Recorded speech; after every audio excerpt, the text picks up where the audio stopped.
يلا.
So just on the ECU change, you went 64. That's it. That's just the start of it. There's 20 more in it. That's been the first time it's been on the dyno end on the chassis figure. So let's leave it there. Run some times.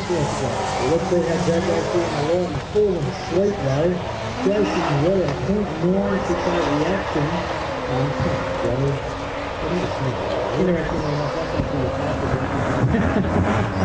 So Joe going through doesn't take the win, but still win 11.88. Now, ladies and gentlemen, that's a factory R30.